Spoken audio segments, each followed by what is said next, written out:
commence à travailler partout. Pourtant, on voit la parole. On va le faire de prêcher tous les jours. Gloire à Jésus. Alléluia. Je me demandais, est-ce que j'étais vraiment réellement converti? Parce que au travail et dans ma vie de tous les jours, j'étais constamment rempli de colère. De colère.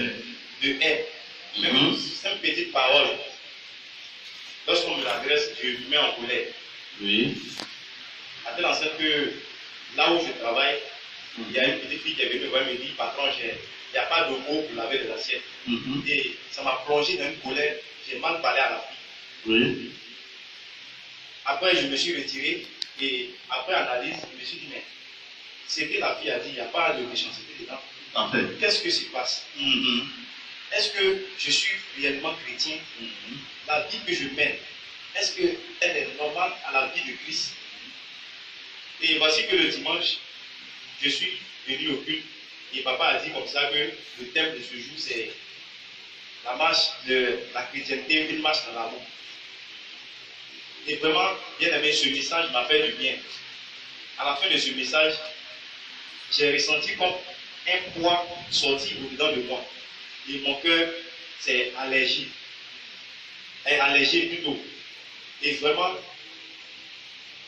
au cours de la journée qui a suivi, la semaine qui a suivi, j'étais rempli de joie. Et toutes ces choses qui venaient encore me plonger dans la colère, même lorsqu'on me les adresse, vraiment, ça n'avait plus d'impact sur ma vie. Et pour ça, j'aimerais dire merci à Dieu pour ce message qui m'a fait du bien. Alléluia. Ça, c'est très important parce que la vie chrétienne marche d'amour, en réalité, la vie chrétienne est basée sur l'amour. Ça veut dire Dieu est amour. Et donc, tu peux tester ta vie chrétienne, ou bien ta spiritualité, ta foi, par la dimension dans laquelle tu marches dans l'amour. Ce n'est pas le fait que tu pries beaucoup, que les gens te croient, tu viens plus à l'église. Mais on peut tester le niveau spirituel d'un homme par sa marche dans l'amour, sa pratique de l'amour. Et on a dit que l'amour est lié à notre cœur et à nos attitudes. Et l'amour n'est pas, il ne faut pas simuler, ou bien voir que l'amour est similaire forcément à donner quelque chose. L'amour, c'est notre attitude de cœur avec quelqu'un, avec une personne. Et donc, cette attitude de cœur-là, qui est répandue par le Saint-Esprit de notre cœur, qui fait que nous ne pouvons pas penser mal de notre frère, penser mal de notre soeur, nous l'aimons comme nous-mêmes nous aimons. Et nous pouvons lui faire du bien par rapport à ce que nous avons. Alléluia. Donc, on a la joie de voir notre frère. On ne le critique pas dans son dos. Donc, sa présence là nous fait du bien. Quel que soit ses défauts, nous passons outre pour l'aimer sincèrement. Donc, c'est ça l'amour. Donc, l'amour donne. L'amour se donne. Gloire à Jésus. C'est ça l'amour. Et donc, si tu dis tu aimes Dieu et que tu n'aimes pas ton prochain, dit donc, ton cœur n'est pas en harmonie avec ton prochain, alors au niveau de ta mal chrétienne, il y a un problème. Ta mal chrétienne, il y a un problème. Donc, on peut donner quelque chose à son frère et après on peut le critiquer. On peut le critiquer, le calomnier. Après avoir fini de parler, de donner, même s'il s'en va, il dit, vraiment, il a même c'est un gars, il est toujours devant lui. Donc, c'est cela que Dieu nous bénisse. Oui. Moi aussi, c'est le même thème dans la vie chrétienne, une marche dans l'amour. Parce que le jour que papa a donné l'enseignement là, bon, ce jour-là, je n'ai pas bien suivi. C'est quand j'étais au travail, puis je suis allé sur YouTube, quand j'ai tapé, puis j'ai vu la vidéo.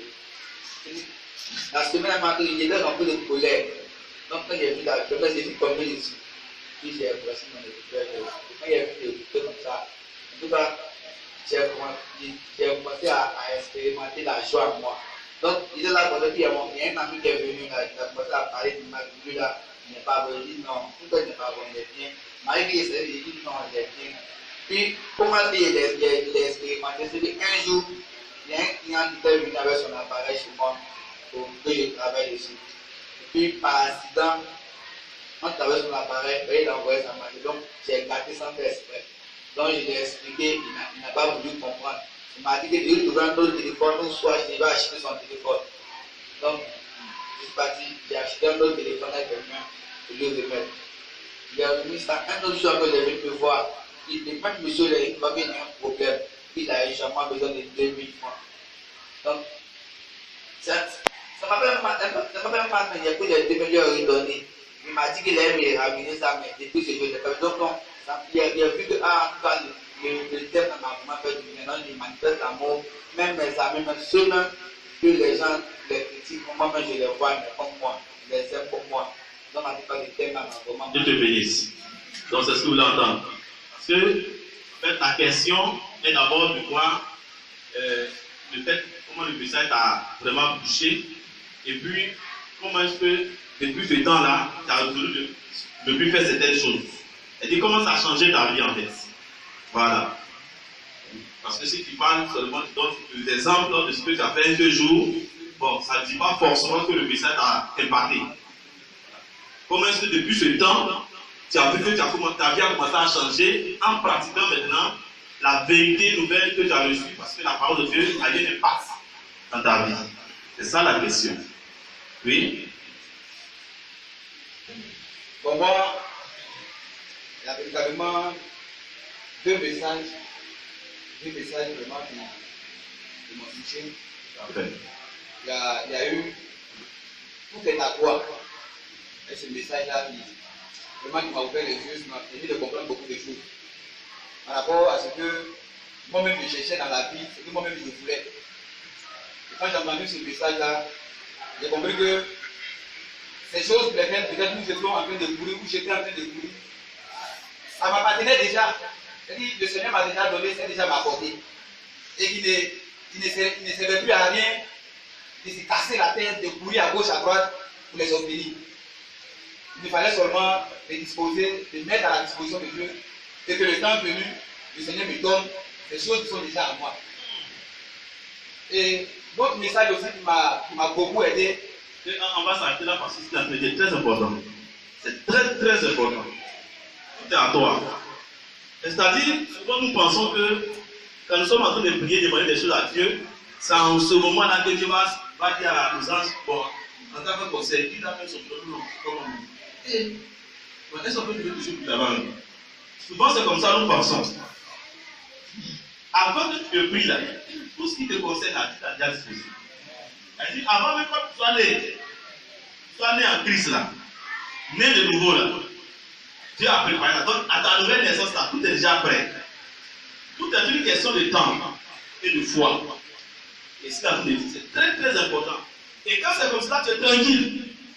Parce que c'est à ce niveau que Dieu veut nous amener à vivre une foi chrétienne dans la tranquillité sans inquiétude. Quand tu as cette compréhension, tu sais. On n'a pas besoin de dire. Il y a le mot tu sais, c'est important. Comme la Bible dit, nous savons. Quand vous lisez dans la Bible que les auteurs là disent que nous savons, ça veut dire qu'ils sont à un niveau de connaissance très profonde de la vérité dont il parle. Donc, on n'a plus besoin de les questionner là-dessus. Il dit il sait. Donc, pour ce qui concerne telle chose qu'il a besoin de Dieu, il sait que ces choses-là, c'est bien pour lui. En son temps, ça va venir. Et ça, c'est sa foi. Et c'est très important. Et quand c'est comme ça, tu as une vie chrétienne. Et ces choses-là, il les aura. C'est ce que tu sais que tu as là, que tu vas avoir. Ce n'est pas ce que tu demandes forcément. Mais tu sais que tu vas avoir là. C'est là quand tu demandes, tu as. Ça, la vie chrétienne. Oui, c'est bien. Et le deuxième thème aussi qui m'a touché, c'est la puissance du désir. La puissance du désir. Parce que dans le temps, dans mes lectures, je suis tombé sur le psaume. C'est le psaume 42, 62, où David disait que son âme a soif. Comme son âme comme une biche a soif de Dieu, ou bien son âme comme une terre desséchée a besoin d'être désaltérée, quelque chose de ce genre. Et quand je lisais, je me posais beaucoup de questions. Pourquoi David pouvait parler comme ça? Il dit son âme a soif, son âme a soif, son âme a soif de Dieu. Et vraiment, quand j'ai écouté ce thème-là, sur la puissance du désir, j'ai vraiment compris beaucoup de choses. Ça m'a ouvert l'esprit et j'ai compris que toutes les questions que je me posais par rapport à ce psaume que j'avais lu, avait sa réponse dans la prédication de ce thème-là. Et qu'il ne fallait pas venir auprès de Dieu avec un cœur froid.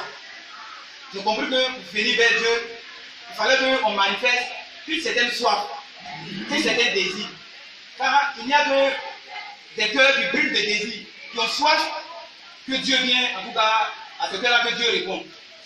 J'ai compris cela.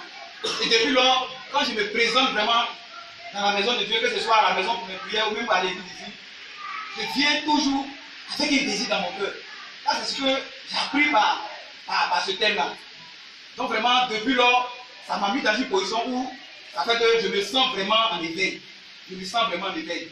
Et vraiment, je vais rendre grâce à Dieu de ce qui m'a permis de pouvoir entendre ces thèmes-là. Amen. Wouh! Alléluia! Est-ce qu'on peut acclamer? C'est ça. La puissance du désir. Il a touché des points importants. Le cœur froid, un cœur froid, je ne peux pas vraiment venir vers ce cœur. Si tu viens sans manifester un désir, sans que ton cœur brûle de Dieu, on ne peut pas. C'est comme, par exemple, quand tu veux allumer le feu, qu'est-ce que tu mets? Tu mets des bois mouillés là. Voilà comment. Sec. Donc il y a une qualité. Il faut avoir une certaine qualité de choses qui peut permettre au feu de s'allumer. Et c'est ce qui est sec. Quand on veut mettre le feu dans la brousse, on met où il y a les feuilles, les herbes qui ont séché. Si tu dois mettre les feuilles qui sont encore fraîches là, ça ne va pas s'allumer. C'est comme ça. C'est pas parce que Dieu ne veut pas te visiter, mais la manière que tu es ne permet pas à Dieu d'agir en toi. Ça. Que tu sois de bonne volonté ou pas, si bon déjà allumé le feu, tu mets le feu là sur quelque chose qui a de l'eau dessus, ça ne va jamais s'allumer. Pourquoi ça ne s'allume pas? Mais allumer, il faut faire ça s'allumer. Tu forces. C'est ça. Il faut être désir. Il faut venir avec un cœur froid. Il ne faut pas être après un cœur froid. Un cœur qui n'a rien, qui n'a pas de désir, qui n'a pas la danse. Qu'est-ce que l'Esprit de Dieu fait? Et le Saint-Esprit vient combler notre cœur par rapport à notre cœur qui a soif. Gloire à Dieu. Dieu te bénisse. On peut aller.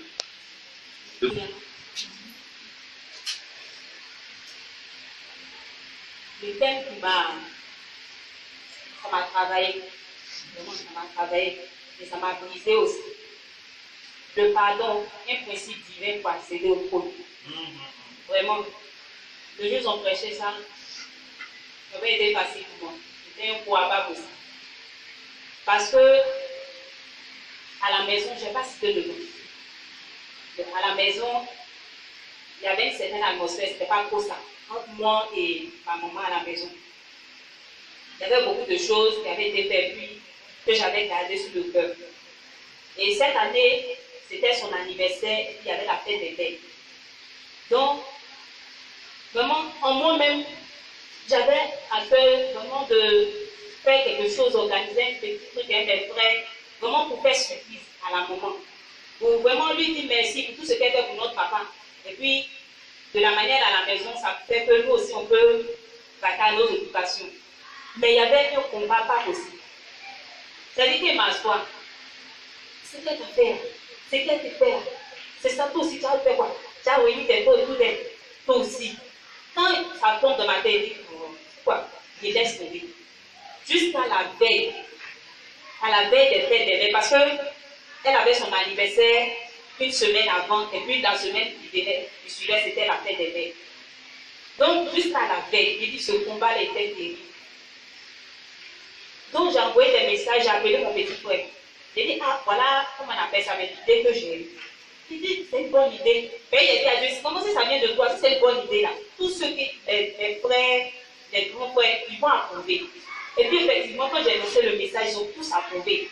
Ils ont demandé, mais tu veux qu'on entende quoi combien? Tu as besoin de quoi? Qu'est-ce qu'on doit faire? Comment ça se passer? Comment tu vois la chose?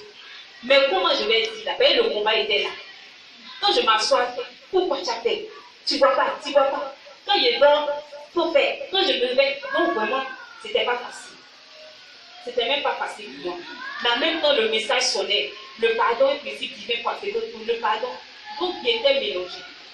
La veille, vraiment, ce que j'ai pu toucher, ils ont envoyé l'argent par Orange Money sur mon compte.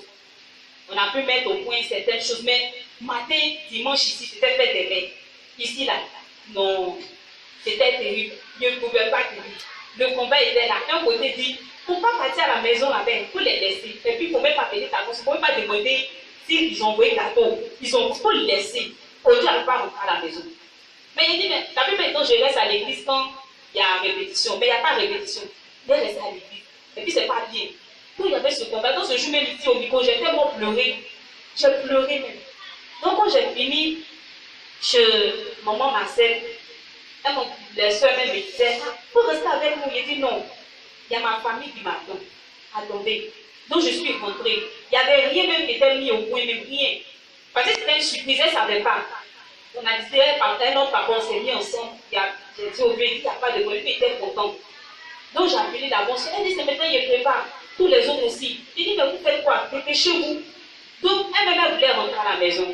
Parce que la plupart du temps, elle fait des mères, elle sort, elle va chez sa maman parce qu'elle se dit que, comme nous, c'est pas, notre maman n'est pas à la maison, peut-être que c'est un peu bizarre. Donc, ce jour-là, elle est sortie. C'est ce qu'elle nous a dit. Elle préférait aller fêter dehors pour ne pas qu'on sente la tristesse. Donc, à 17h, là, tout le monde est rentré. Le gâteau, tout était là.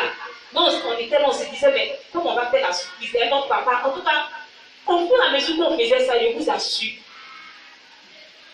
J'ai dit, c'est qu'il sentait en moi là. C'est-à-dire, il y a un fardeau, c'est pas pour moi. Je vous assure. Je me sentais au fur et à mesure léger, au fur et à mesure que je voyais mon papa, il me demandait, mais est-ce que les choses sont prêtes? Je voyais mes petits frères, je vois à côté, le gâteau. C'est-à-dire, je sentais le poids tomber. Je me sentais légère comme ça. Jusqu'à ce qu'à 17h, elle rentre, on l'appelle. Donc, on s'est caché, et puis elle est rentrée. Donc, elle est rentrée, nous tous, on a crié. Bonne fête, maman. Je vous assure, la femme a failli tomber. Elle ne croyait pas. C'est-à-dire, quand elle est rentrée, mais quand elle a vu ça, elle dit, ce que vous cherchez là, les enfants, que Dieu vous accorde. J'ai senti l'onction, je vous assure. J'ai senti l'onction, puis je me suis sentie légère. Ce jour-là, c'était une fête pas possible à la maison. Il n'y avait pas maman. C'est-à-dire qu'on ne reconnaissait plus maman. J'ai les vidéos même dans mon portable. Je pense qu'il vient me regarder. Non, papa même, il pense qu'il ne sait plus trouver les pas. Nous tous, on fait balayer. En tout cas, depuis ce jour-là, à la maison, c'est-à-dire l'atmosphère, en tout cas, il y a du mieux par rapport à avant. Il y a des choses qu'on arrive à faire facilement ensemble, à préparer souvent quand c'est possible. En tout cas, elle, le vieux aussi, avec mes frères. Et je vous dis, c'est depuis ce jour-là que la dot de ma grande soeur et de mon petit frère, et ça, les voix se sont faites. Parce qu'il y a longtemps, ils ont commencé les démarches. Mais depuis, ça n'aboutissait pas. Mais quand elle a parlé, le mois qui a suivi, ma grande soeur a appelé pour dire, son mari dit c'est propre. Mon petit frère aussi, on dit c'est propre. Donc vraiment, et puis vraiment, je me sens, en tout cas, ça va. J'ai depuis ce poids-là. Avec elle, il y a des choses qu'on peut faire maintenant, on fait ça facilement. Donc vraiment, c'est le message qui m'a vraiment touché. Et puis Dieu a fait. Et le deuxième message, c'est en mission pour Christ. Arrivé un moment là, je ne partais plus rendre visite. Parce que je me disais, chaque fois les gens ouvrent leur porte, c'est toi, Linda. Linda est ici, Linda est partie ici. C'est Linda, on voit toujours ce mot dans la maison des gens. Ah, moi aussi, là, même si ma maison est bien restée à la maison. En mission pour Christ. Et dans ce message, on disait que nos membres là, ça appartenait à Christ. Mes membres là, ça ne m'appartient pas. Si Dieu me dit à midi, il faut partir voir telle personne, il faut que je passe voir. Si je m'en vais, il les gêne ou il les gêne pas, ce n'est pas leur problème, ce n'est pas mon problème. Dieu dit qu'il faut partir. Et arrivé, moi, je ne faisais plus. C'est-à-dire, même j'entends, il dit qu'il faut partir. Il y a telle personne qui a ça, il y a telle personne qui fait ça. Mais il dit qu'il ne peut pas gêner quelqu'un. Il ne faut pas toujours, c'est moi ici dans la maison, des gens diraient, peut-être même il y a des gênes qui ne veulent pas me dire. Mais toujours, c'est moi, toujours dit ici. Mais arrivé un moment, le jour où papa a prêché, on s'en m'a pris, peut-être mais le vieux c'est tout. Mais puis, on chauffait comme c'est pas possible. Et le lendemain, Il y a quelqu'un qui m'a appelé, il y a un moment qui m'a appelé. Quand elle m'a appelé, je suis partie. J'ai dit le problème qu'elle avait là. Si quelqu'un ne venait pas prier avec elle là, la femme là, c'est pas sûr qu'elle pouvait se retrouver. Donc je suis passée, puis quand c'est passé, j'ai demandé pardon à Dieu. J'ai dit Seigneur, pardon, en mission pour Christ. Qui est là, mais là, c'est pour toi. Si tu me dis de me lever, de partir, il est parti. Donc depuis ce jour, en tout cas, si je ne suis pas fatiguée ou bien je ne suis pas malade là, tant que le pied là, ça fonctionne, on est parti pour Jésus. Donc on me veut dire merci à vous. Ça fonctionne, c'est en mission. Quand ça fonctionne, c'est en mission.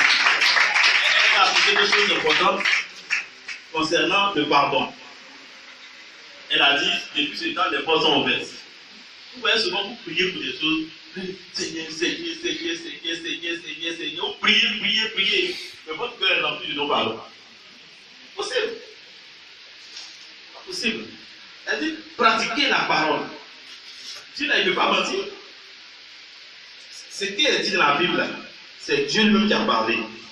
Maintenant, toi, tu n'obéis pas à ce que Dieu dit, et puis tu es en train de lui parler. Vous ne voyez pas qu'il y a quelque chose qui ne va pas. Dieu dit pardon. Parce que moi, je ne pardonne pas. Mais moi, j'ai prié. Donc, quand tu as fait prier d'autres Dieu, ce n'est pas lui. Elle dit, comprenez ça bien. Elle dit, concernant le pardon, c'est l'une des choses que un chrétien doit prendre la résolution. Elle a dit, c'est dit quoi? Il fait comme ce fou là. Lui, il prend son vélo, hein, et puis fait klaxonne. Il fait la maison, il fait klaxonner dans 5 heures de temps. Quand il a pu les klaxonner là, il prend la route. Si tu es sur ta route, il fait quoi? Il dit, il a tout fait à la maison. Elle dit, il a fait tout ce qu'il devait klaxonner sur la route là. Il a fait ça tout à la maison. Donc si toi tu es sur la route là, il ne klaxonne plus. C'est ça. Elle dit, tu dois prendre la résolution de pardonner à tous ceux qui te font du mal, même ceux qui ne t'ont pas encore fait du mal, ils vont te faire du mal demain là. Il faut prendre la résolution. C'est ça la Bible. Ça c'est important, frère. Parce que c'est lié à l'amour. Le pardon et l'amour.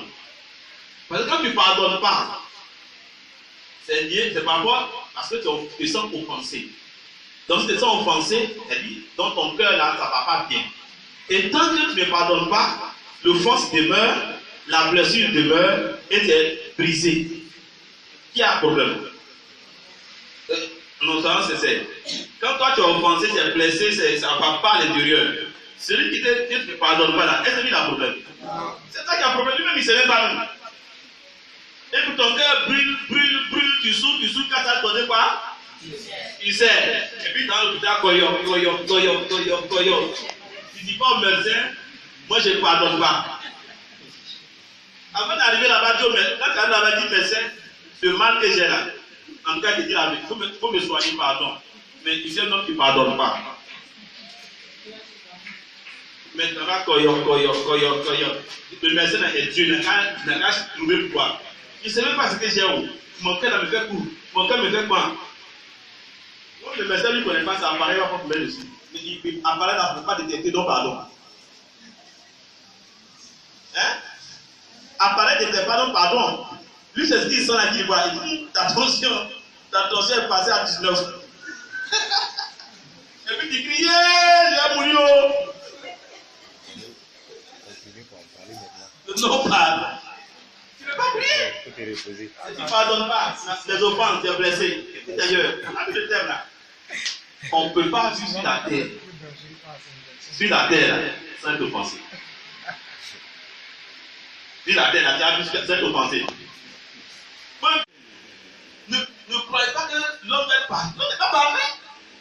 Si l'homme n'est pas parfait, on va mourir. Elle dit même tu peux avoir de bonnes intentions, mais ta langue est trahie. Tu veux lui parler doucement et puis tu as crié.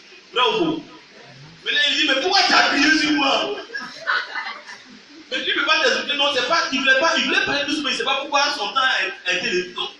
Laissez tout ça. Mais vous voulez que les gens soient parfaits. Et vous attendez par rapport aux hommes, c'est ça qui fait que vous êtes beaucoup offensés. Mais si tu prends la résolution de ne pas sentir l'offense, tu ne seras pas offensé. Elle dit l'offense vient, laisse passer. Est-ce qu'on ne peut pas vivre sans offense? Hein? On ne peut pas vivre sans offense. On va t'offenser au marché. On va t'offenser, c'est que toi, déjà on n'a pas commencé à parler. Hein. Quand tu vois son visage, tu es offensé. Quand ta père déjà t'es offensé, il y a des gens qui sont offensés même par les regards. Quand ils regardent, les regards comme ça, tu es offensé. Il est passé, il a fait comme il m'a pas vu, il est offensé. On veut lui poser une question, il est offensé. On veut lui demander quelque chose, à savoir si quelque chose te concerne, il est offensé. Dis à ton voisin. Bien aimé, ça c'est l'une des choses que tu dois lever dans sa vie. Si tu es offensé, tu perds ta communion avec le Saint-Esprit. C'est là l'offense. L'offense est là, il n'y a plus de communion. Et Christ ça maintenant. Elle dit, les deux là, ils sont ennemis. Offense, blessure de cœur. Quand on parle d'offense, immédiatement on parle de quoi? Les blessures intérieures. Et blessures intérieures en quoi? Les cousins, les amis, les frères, les tantes, la famille. Citez. Oui, voilà. Amertume 1, on va par la part. 2, 3. Oui, ressentiment, jalousie, la colère, La rancune, l'hypocrisie, la critique, calomnie. Voici la famille. les sorcelleries. Tu veux faire partie de cette famille. Ne dis pas que quand elle est là, les gens ne sont pas là, ils ne sont pas là. Les autres se manifestent parce qu'ils sont là. Dans cette famille-là, quand elle est là, tous les autres sont là, ils sont fidèles. Ils sont très fidèles. C'est parce que les circonstances ne se prennent pas encore. Non, la colère est déjà là. Quand on me dit la colère là, parce que quelqu'un va venir te dire que cela, la colère a dit, ah, je suis là. Il dit, tu as besoin de moi? Je suis là. Donc ce sont des frères très fidèles, ils ressemblent des jumeaux. Ils sont tous jumeaux. Ils se ressemblent. Donc, pardon. Si tu veux que le Saint-Esprit soit en activité dans ton cœur, présent dans ton cœur, et que tu sois toujours en esprit, tu n'as pas besoin forcément de prier dans ton esprit, il est dans ton cœur. En esprit là, il faut enlever tout ça dans ta vie chrétienne. On ne peut pas faire ça. Ça c'est difficile, mais c'est parce qu'il ne peut pas faire. Il ne peut pas faire. Je m'attends à tout ça parce que c'est très important. Très très très important et c'est ce que les chrétiens font toujours fois dedans. On va dire un verset. Je m'attends à tout mon matériel. Regardons Matthieu 5, 23. À partir du verset 22. Quelqu'un veut dire ça, 22 à 23. Matthieu 5. Oui.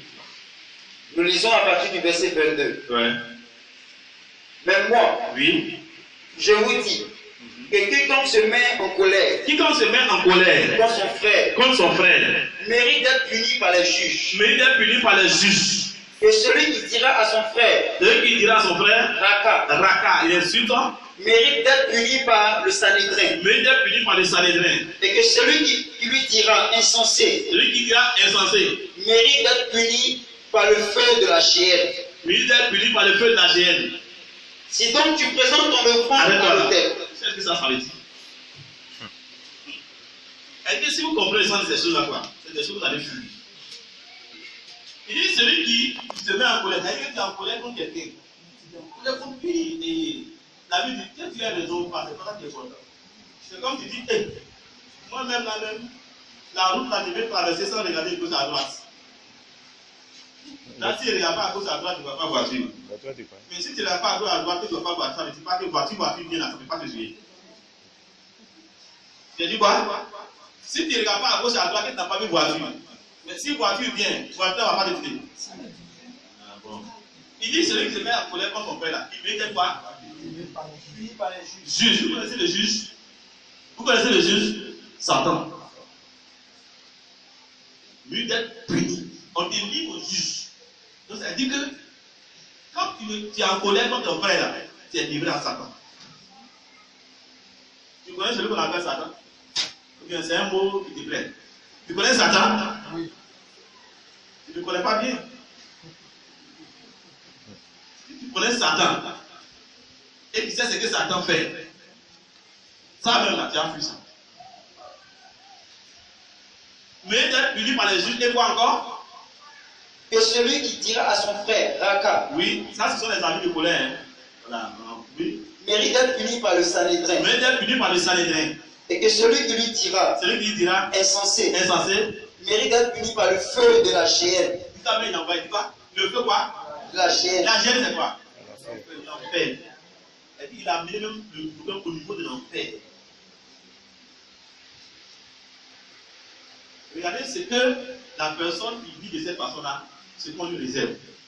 C'est pas parler au non, c'est pas parler, c'est pas quand tu as voulu partir en enfer, c'est pas de ça on parle. Elle dit, ce que tu vas récolter là, on doit te mettre en enfer. C'est l'enfer là qui est ta rétribution. La souffrance qu'on peut endurer de l'enfer là, c'est ta rétribution. Donc on t'est livré au diable pour te gripper.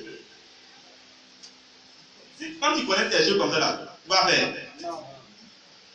On te dit ça là c'est quoi, tu vas voir. C'est parce qu'on ne croit pas que c'est Dieu dit, on ne croit pas que c'est vrai. Donc si tu crois que c'est vrai là, on n'a pas besoin de supplier pour ça. Continue maintenant. Le verset 23. Oui. Si donc tu présentes ton offrande à l'autel. Si tu présentes ton offrande à l'autel. Et que là, tu te souviens que ton frère a quelque chose contre toi. Et te souviens que ton frère a quelque chose contre toi. Laisse là ton offrande devant l'autel. Laisse ton offrande devant l'autel. Et va d'abord te réconcilier avec ton frère. Va te réconcilier avec ton frère, oui. Puis viens présenter ton offrande. Accorde-toi promptement. Arrête-toi. Il dit quoi? Si quand tu as une offrande, que tu as un problème contre ton frère, tu vas faire quoi? La réconciliation. C'est des choses parce que c'est. Si quelque chose comme quelqu'un et vous avez un problème, et puis tu es assis, tu vas pour aller à l'église, la Bible dit, entre toi et puis Dieu là, il n'y a plus rien. Ça veut dire. Il te dit, c'est pas la peine, mais laisse tomber. Là, c'est notre langage. Ici, on dit laisse tomber. On te dit qu'entre toi et Dieu là, ça ne peut pas marcher. Ça dit bénédiction là, tu sais les cercueils pour toi.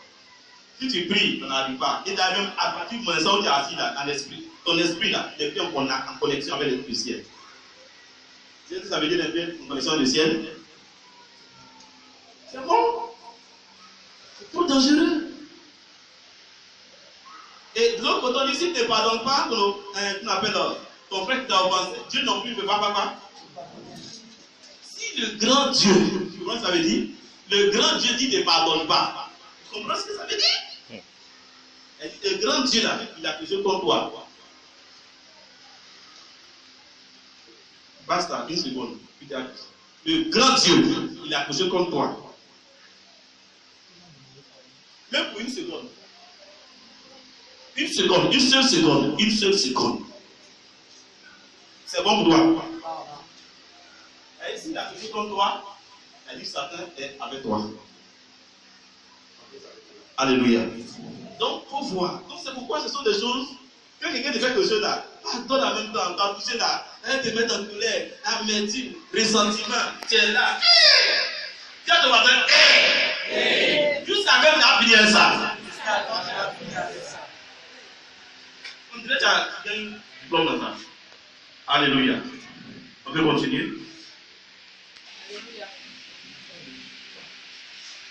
Alléluia. Moi, le thème qui m'a beaucoup travaillé, on a deux thèmes. Le mot travailler. C'est la colère. À la veille de Pérou, pour un samedi, il y a eu des histoires de petits journaux sur la nourriture. Et la nuit, je n'ai même pas dormi. C'est comme si je regrettais ce que j'avais fait. Et quand je suis arrivé à l'église ce matin, ma papa a prêché sur la colère. En tout cas, il a cassé des chaînes ici. Parce que j'ai reçu ma délivrance. Et le deuxième thème, c'était veille sur ton cœur. Moi, on me connaît dans la famille que j'ai gros cœur. Quand je ne vais pas me marier parce qu'à cause de mon cœur, je ne vais pas me marier. C'est pas bon. On ne marche pas sur notre pied, ça reste. Mais un jour, ma voisine, la connaît, je l'ai comme la connaît. Elle est arrivée chez moi. Elle m'a insulté proprement. Même âge, j'ai pas dit. Ah, c'est Dieu qui a fait ça. Le message sonnait dans ma tête. Veille sur ton cœur. Veille sur ton cœur. Les gens me demandaient, elle peut pas avec. Parce que je ne réalisais pas. Même le lendemain, je suis partie vers elle. Je lui ai demandé pardon. J'ai mis, en tout cas, j'ai loué ce jour-là à la maison. Je n'ai pas m'entendé un moment. Comme s'il y avait eu. Je sais pas, j'étais tellement heureuse parce que je n'ai pas réagi. J'étais avant là. Je rentre à côté et prends 2 bières. Parce que je traite. Quoi? Je prends 2 bières. 2 bières. Je m'inspirer. Elle me permet cette inspiration de me bien d'elle. Et puis on s'est laissé. Mais ce jour-là, Dieu m'a fait la grâce. J'ai créé sur mon cœur. Non, vraiment, c'est ça m'a vraiment travaillé. Ah, t'as laissé tomber de bas. Non, il y a Ah, regardez. Et qui sait ce qu'il allait arriver à ce jour-là? Peut-être que le diable a programmé la mort de cette femme ce jour-là ou bien quelque chose comme toi. Et ce jour-là, un petit pas net ou bien un petit mouvement net, voilà un problème qui est venu. Il y a des conséquences terribles. Alléluia. Donc Dieu, la parole de Dieu l'a sauvé. Voyez donc. Donc il ne faut pas avoir tendance seulement à dire, à prier. Mais lis la parole. Dis à ton voisin, ne passe pas ton temps à prier, mais lis la parole.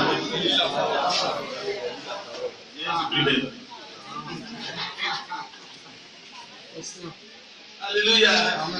Oui. Je connais des gens, hein? Ils sont là à prier. Seigneur, ils prient. Empêchez de prier. Matin, ils sont là. Seigneur. Mais ils n'ouvrent jamais la Bible. Ils n'ouvrent jamais la Bible. Mais quand il y a un problème, celui-là m'a fait du passer la parole. Je ne peux pas pardonner. Celui qui dit toujours Seigneur. Seigneur va pas faire où? Tu n'entends pas, hein? Alléluia. Amen. Gloire à Jésus. Oui? Amen. Pour moi, il y a 2 thèmes qui m'ont vraiment édifié. Elle m'a dénoncé. Le thème vraiment qui a fait que j'ai eu un plus dans ma marche chrétienne. C'est veille sur ton cœur. Veille sur ton cœur. Parce que vraiment, c'était pas facile pour moi. Comme elle a dit là, la colère me fatiguait beaucoup. Et puis, j'aimais garder les choses dans mon cœur. Quand tu me fais quelque chose là, c'est vrai, ils vont parler, je vais le laisser. Mais je garde dans mon cœur pour méditer là-dessus. Pour savoir comment est-ce que je vais si c'est pas planifier un nouveau plan pour t'attraper. J'aimais beaucoup méditer là-dessus. Sur tout ce qui s'est passé. Mais vraiment, ce thème-là m'a fait du bien. Ça m'a vraiment fait du bien. Donc ça fait que même quand je suis confrontée à des problèmes, à des difficultés qui auparavant me mettaient dans l'amertume, sincèrement, quand je me rappelle de ce thème-là, je vis la joie de Jésus. Comme on a vu un thème ici, il dit, Dieu t'a mis à part. Notre standard, la vie chrétienne, c'est notre standard, c'est pas un truc comme ça, on ne savait pas. Donc depuis lors, tu m'as insulté, tu m'as parlé mal, je ne peux pas garder dans mon cœur. Parce que ce n'est pas à cause des injures, ce n'est pas à cause des difficultés que mon cœur va me faire mal. Et il y a eu même un jour, ma fille m'a vraiment énervée. Je me suis mise dans une colère. Je n'ai pas pu la frapper. Donc ça m'a tellement fait mal que après ça, là, ça m'a rendu malade. Il a fallu que je parte chez papa pour que papa prie pour moi. Parce que vraiment, ça m'avait touché. La colère là même, ça m'a, je ne sais pas comment il dit, ça m'a touché même. Et ça m'a rendu très malade. C'est papa qui a prié pour me dire aujourd'hui, tout va bien. Donc ce message là, sincèrement, ça m'a édifié. Et puis le deuxième message, c'est avoir une compagnie qui édifie. Bien aimé, avant, j'avais des amis vraiment.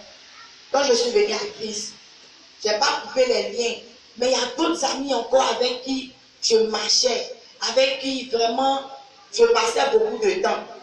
Mais le message, papa avait prêché ça une première fois. Et il est revenu là-dessus. La première fois même, déjà, ça m'avait déjà suffi. Aujourd'hui, quand tu prends mon téléphone, tu ne vas pas voir quelque chose, je ne sais pas. Tu ne vas pas voir un ami bizarre. En tout cas, il n'est plus même. Mes amis, ce sont mes frères en Christ. Et puis, mes soeurs en Christ. Il n'y a plus d'amis bizarres. Je n'ai plus d'amis qui vont venir me parler des choses vraiment pour souiller mes oreilles, pour souiller mon esprit. Je n'ai plus ça.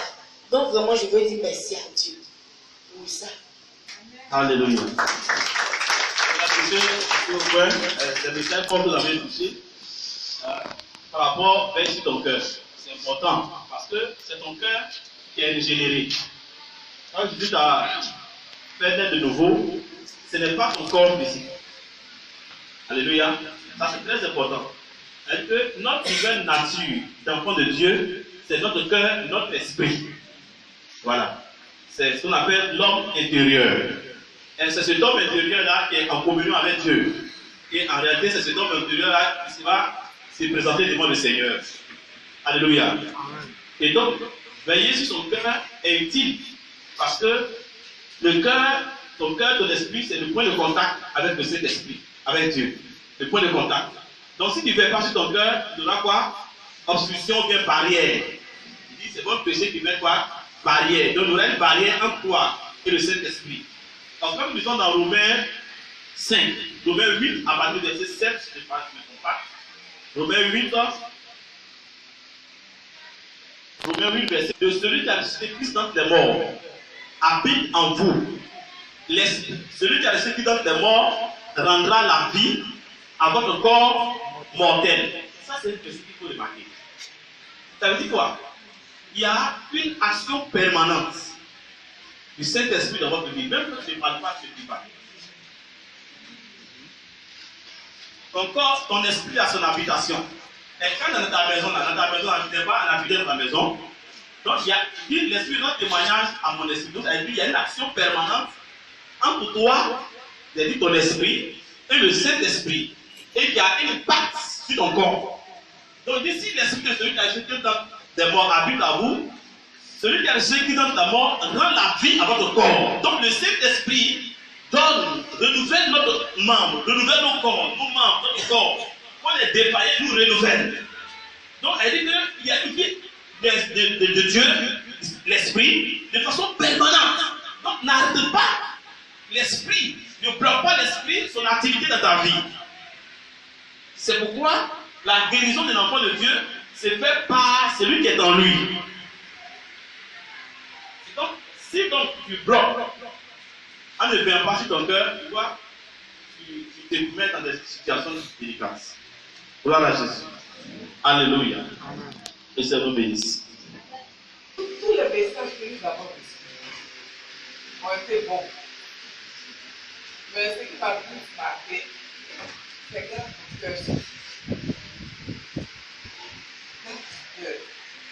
en tout cas, depuis que j'ai entendu ça, je peux me faire commencer.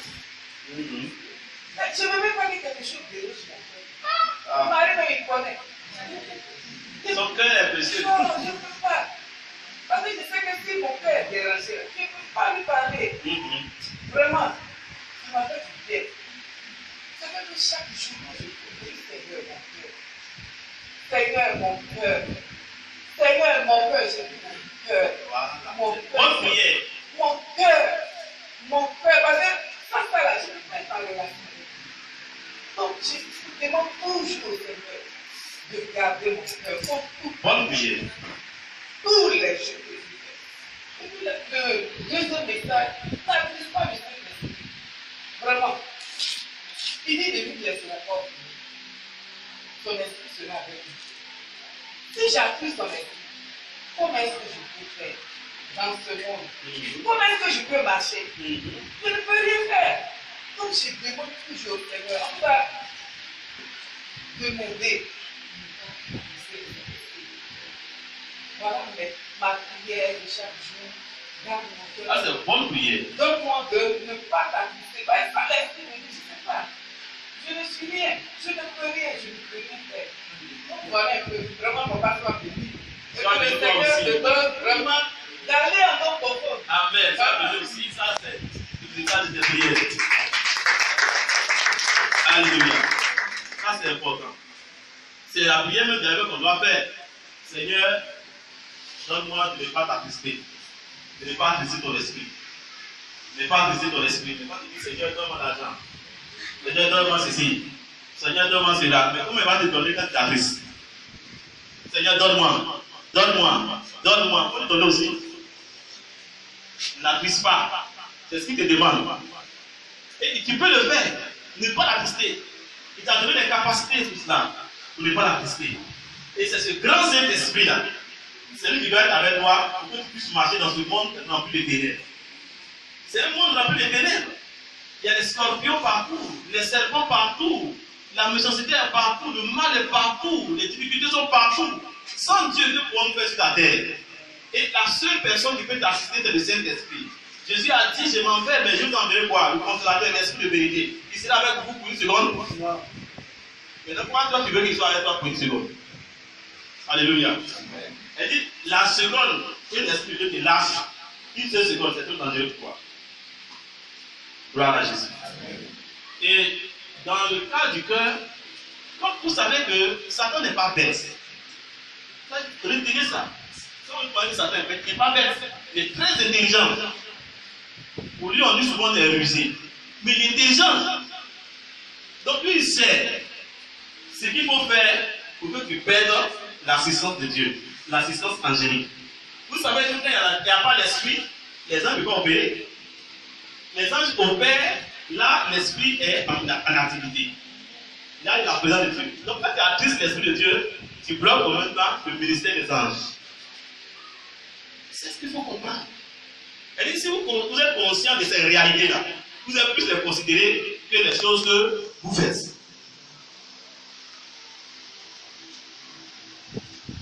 Et Satan ne va pas faire. Qu'est-ce qu'il va faire?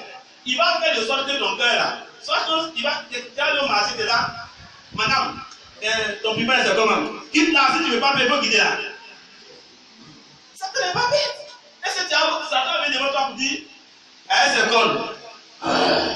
Mais voici Satan, je suis venu pour t'attaquer, pour te donner l'amertume, pour te donner la colère. Tu vas le voir où? Hein? Je vais ton valet, tu vas le voir où? Tu vas le voir par rapport aux gens qui vont t'emmerder, te parler mal, t'insulter, te calomnier. Les gens qui vont dire, ah, c'est celui ici. Il y a une petite qui est quoi même? Comment il va parler? Ce jour-là, tu ne manges pas. Satan t'arrive. Toi, toujours tu viens. Feu, feu. Tu ne comprends pas tous les chrétiens. Feu, feu, feu, ça, c'est en train de tuer. Et puis toi, tu fais, puis lui, il n'a qu'à classer, il n'a qu'à coûter. T'acclamer pour dire, hé, tu es très bon, hein. Il n'a qu'à t'acclamer. Pour lui, la dame était ça comment? Il faut qu'il fasse aussi pour lui. Chacun fait pour lui, non?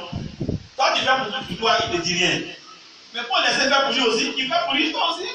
C'est ça. Mais il fait pour lui. Maintenant, il dit, mais pourquoi est-ce que tu parles? Pourquoi est-ce que tu me parles mal? Tu penses que c'est Dieu qui a poussé l'homme à te parler mal? C'est le diable. C'est ça. Il dit, Satan t'a réclamé pour te faire quoi? Te tripler comme du froment. J'ai prié pour toi. Et dans la persécution, j'ai prié pour toi pour que ta foi ne défaille pas. Si tu ne sors pas de la foi, sinon, le diable va te prendre.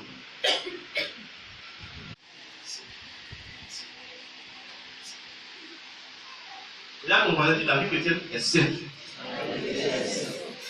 Non, la vie chrétienne, ce n'est pas raisonnement. Non, il est bien conscient quand il parlait là.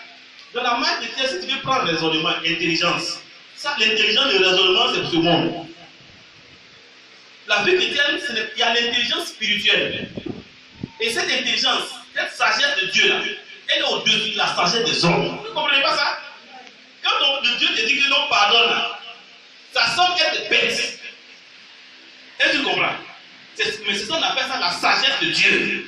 Et la Bible dit que la sagesse de Dieu là est supérieure à la sagesse des hommes. Parce que la sagesse des hommes est pour Dieu comme quoi? Folie. Mais vous voulez utiliser la sagesse? Non, tu raisonnes.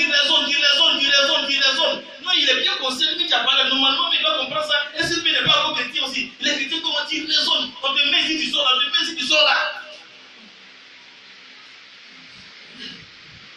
Lisez bien. Il dit si les gens, ils avaient connu la sagesse de Dieu, ils n'avaient pas fait quoi? Ils suivaient quoi? Le Seigneur de gloire.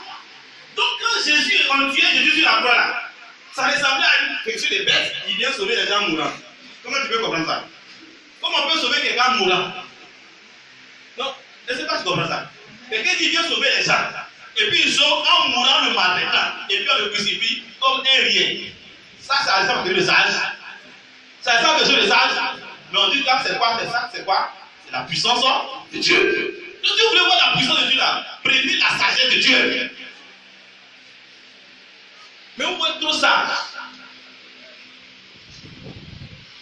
Vous êtes trop sage. On dit la sagesse de Dieu est comment? Mystérieuse. Elle est quoi? Cachée. Cachée. Donc toi qui es intelligent, c'est caché à tes yeux. Mais pour nous les simples, c'est la puissance de Dieu. On pense qu'il est faible. Ah, il a fait, il m'a dit à parler, moi dans cette ville, il a parlé, lui-même, il n'est pas donné, mais il est fait des pères intelligents, toi tu es intelligent. Mais dis à la personne que moi, je fonctionne par la sagesse de Dieu. Car la folie des hommes est plus sage que la sagesse des hommes. C'est ça la vie chrétienne. Si tu as compris la vie chrétienne, ne fonctionnez pas avec les païens. Vous êtes chrétien, mais vous ne fonctionnez pas comme chrétien. Comment on peut faire la différence? Dis à ton voisin, comment tu peux faire la différence? Alléluia. On peut évoluer. Alléluia. Moi, il y a deux messages qui m'ont touché. Le premier, c'est tout est à vous. Oui. On dit que il y a longtemps, je me posais des questions. J'ai dit, mais moi-même, ma vie n'avait pas fait comment. Depuis même, il y a eu le bac, mais il n'arrivait pas à faire quelque chose de bon. Je suis là, je suis en train d'éclairer seulement. Et ça m'attristait. Et le jour que j'ai entendu le message, vraiment, ça m'a accroché la vie. Le mariage est à toi. Bon travail, c'est pour toi. Bon foyer, c'est pour toi. Il dit, mais tout ça, Dieu m'a donné, puis ils sont en train de m'inquiéter. Il attend juste le temps, le bon moment pour me donner. Donc, vraiment, ça m'a fortifié. Et puis, il y a un message aussi, tu as le pouvoir du choix. Papa a dit que souvent, on accuse les autres. C'est à cause de telle personne que je suis comme ça. C'est à cause de telle personne que je n'arrive pas à avancer. Moi, j'accusais toujours mon papa. Parce que je dis que mon papa a les moyens, mais il ne nous pousse pas. On est là. Ses enfants ont traité. Pourquoi? Mais papa a dit que Dieu a un plan. Dieu a un plan pour chacun de nous. Si aujourd'hui, là, je ne travaille pas ou que je n'ai pas une situation que je veux, là, c'est pas parce que je suis abandonnée, mais c'est parce que Dieu attend le bon moment pour t'aider. Donc, vraiment, ça m'a fortifié. Donc, je veux qu'il merci à Dieu. Alléluia. Moi, le message qui m'a marqué, Oui. en quoi le regard s'est situé. Tout à fait. Avant, je me faisais beaucoup. Parce que je suis un peu dans les histoires de finances. Quand l'argent manque comme ça à la maison, quand ça commence à manquer, je suis dans tous mes états. Perturbé. Je suis perturbé. Je ne peux même pas dormir. Quand ma femme me dit, non, il y a peut-être je suis assis là, tu me laisser comme ça. Tu peux me laisser. Laisse-moi comme ça. Pas te faire réveiller. C'était endormi dans ta faire réveiller. Donc, quand le message est passé, j'ai eu une paix. Que quelque chose qui va arriver, d'avoir le regard c'est Dieu qui donne. C'est Dieu qui va faire pour moi et pour ma famille. Je m'inquiétais beaucoup. Donc, depuis ce jour-là, je suis là, c'était ainsi, je sais que Dieu va faire. Donc, je suis là, j'attends le bon moment que Dieu a fait pour moi. Alléluia. On acclame le Seigneur. Le partage. Seulement, moi-même, je ne suis pas méchant de nature. C'était quoi? Je ne suis pas méchant de nature. C'était. On ne peut pas le dire, mais c'est sur le partage. Le partage. Avant, je n'étais pas méchant. Mais après, c'était le moment où il a été partagé. Même au travail, même ma collègue, même. Elle me dit, ah, ça me fait tu dis méchant. Même il mangeait même là, il me cache. Tu te casses. Il ne faut pas avoir de voir. Il me cache. Tu fais des sortes de ne pouvez pas pouvoir manger. Même si madame m'a donné quelque chose, un cadeau, tu ne partages pas. Ah oui, pourquoi tu te cachais? Je comprends bien. Je ne sais pas, ça m'a pris la machine. Non, si quelqu'un vient, il va manger aussi, ça non. Donc je me cachais. Elle dit, ah, toi, le matin, tu dis, c'est mon nom me caresse. Même à la maison, par exemple, seule. Elle dit, ça là, elle a rien besoin, c'est vraiment telle somme, et puis, oh, il n'est pas là. Ok, il n'y a rien sur moi. Elle dit, oh, c'est une méchante tête. Ou bien, avec tout ça, le pasteur du tête, méchant. Ah, tu as vu le pasteur qui n'a pas. Le pasteur a dit ça. Donc, pour moi, même, il ne me comprenait plus. Même à la maison, il y a quelque chose, même, il y a des problèmes.